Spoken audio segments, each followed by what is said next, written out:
déclaration du PDCI-RDA relative à la situation sociopolitique en Côte d'Ivoire.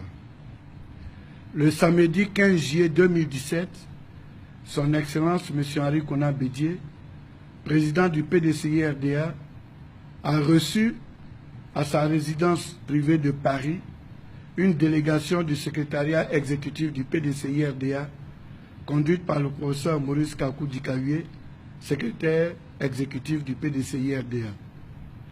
Au cours de cette rencontre, il s'est essentiellement agi de l'analyse de la situation au regard des derniers développements politiques intervenus en Côte d'Ivoire.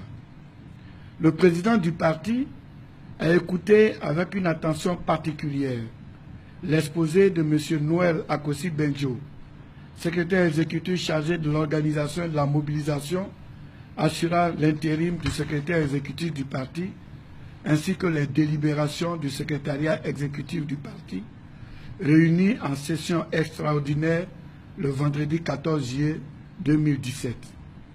Suite aux échanges francs et empreints de responsabilité, le PDCI-RDA prend acte de la décision de relèvement de ses fonctions de l'inspecteur général d'État Emmanuel Niamien Ongoran, décision motivée par son échec aux élections législatives de décembre 2016.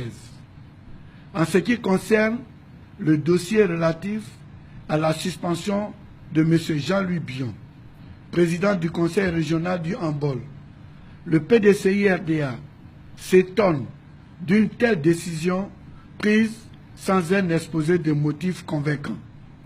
Le PDCI-RDA, tout en apportant son soutien au ministre Jean-Louis Bion, rappelle que la Côte d'Ivoire étant un pays de droit, ce dossier doit être géré en application rigoureuse des textes en vigueur. En conséquence de ce qui précède, le PDCI-RDA 1. Lance un appel au calme et invite les militantes et militants à se concentrer sur les instructions du président du parti relatives à la promotion et au succès d'un candidat du PDCI-RDA à l'élection présidentielle de 2020. À cet effet, il est demandé aux délégués départementaux et communaux d'achever dans les meilleurs délais les passations des charges afin d'accélérer les activités de mobilisation de terrain. 2. Instruit, en attendant le retour du président du parti, le secrétariat exécutif, à l'effet de procéder à la consultation des délégués départementaux et communaux, des coordonnateurs du Grand Conseil régional, des inspecteurs du parti, des membres du Conseil de discipline et de l'ordre du bélier, des élus, députés, maires, présidents de conseil régional, conseillers économiques, sociaux, environnementaux et culturels militants du PDCI-RDA et des bureaux nationaux des JFPDCI et des JPDCI. 3. Réaffirme son appartenance au RHDP dans le strict respect de ses engagements. 4. Invite les militantes et militants à se joindre aux populations afin de réserver un accueil à la mesure de l'hospitalité légendaire de notre pays au 8e jeu de la francophonie qui s'ouvre le vendredi 21 juillet 2017. Enfin, le PDCI-RDA exhorte les militantes, militants, sympathisantes et sympathisants du parti à rester solidaires, sereins, vigilants, motivés et à l'écoute de la direction du parti. Fait à Paris le 15 juillet 2017 pour le président du PDCI-RDA, pour ordre le secrétaire exécutif du PDCI-RDA, professeur Maurice Kakou Dikawie. Je vous remercie.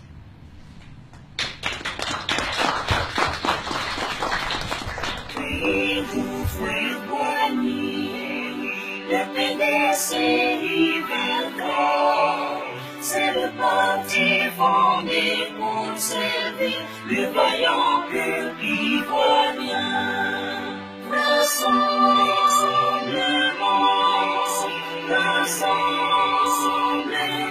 démocratique d'Afrique du Nord.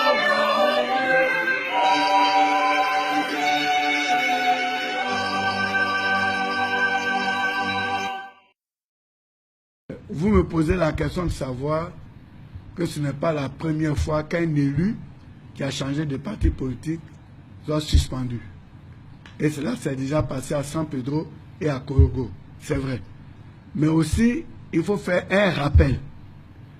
En 1994-95, les députés ont voté une loi pour lutter contre le nomadisme politique.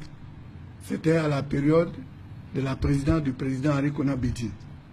Une loi avait été prise que si vous êtes élu sous la bannière d'un parti politique et qu'en cours de mandat vous changez de parti politique, vous avez trahi vos mandats, donc vous êtes suspendu et on reprend les élections. Ce qui est arrivé à Mme Gracler à San Pedro.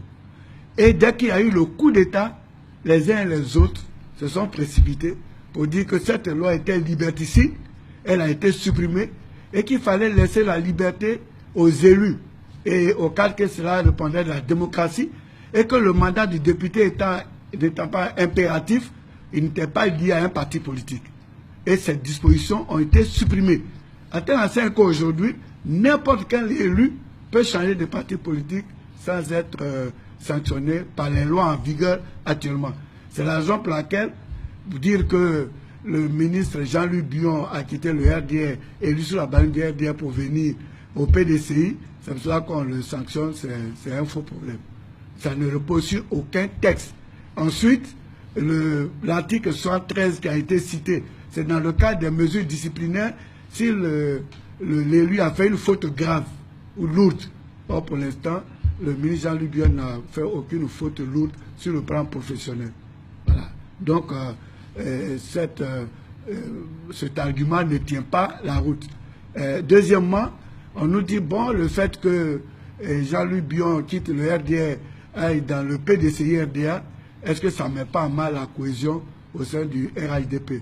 Je dis, mais Dieu merci, si Jean-Louis Bion avait quitté le RDA pour aller au FPI ou bien ailleurs, encore, mais il est venu au PDCI.